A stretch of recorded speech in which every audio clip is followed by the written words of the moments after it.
Pen ഫൗണ്ടേഷന്റെ ആഭിമുഖ്യത്തിൽ നടന്ന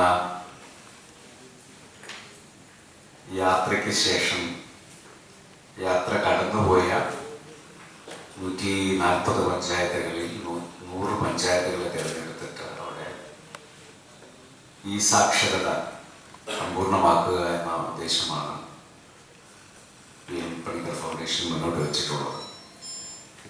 അതിൽ പഞ്ചായത്ത് വകുപ്പിൻ്റെ എല്ലാ പിന്തുണയും നമ്മൾ പ്രഖ്യാപിച്ചിട്ടുണ്ട്.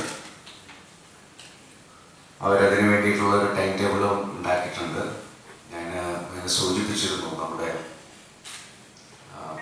പദ്ധതി നിർവഹണവുമായി ബന്ധപ്പെട്ടിട്ടുള്ള തിരക്കുകളാണ് നമ്മുടെ പഞ്ചായത്ത് പ്രസിഡന്റുമാരെ ഒരു ദിവസം മാറ്റി നിർത്തുന്നത് പോലും നമ്മുടെ പദ്ധതിയെ ബാധിക്കുന്ന എങ്കിലും സാക്ഷരതയുമായി ബന്ധപ്പെട്ട വിഷയമാണ്.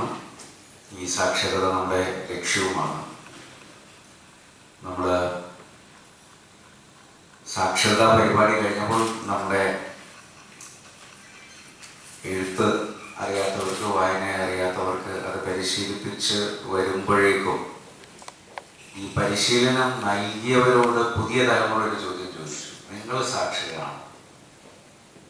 നമ്മൾ ഇവരെയൊക്കെ പഠിപ്പിച്ച് നമ്മൾ വലിയ ഒരു ഇവരൊക്കെ അക്ഷരം പഠിപ്പിച്ചു എന്നൊക്കെ പറഞ്ഞുകൊണ്ട് നമ്മളിങ്ങനെ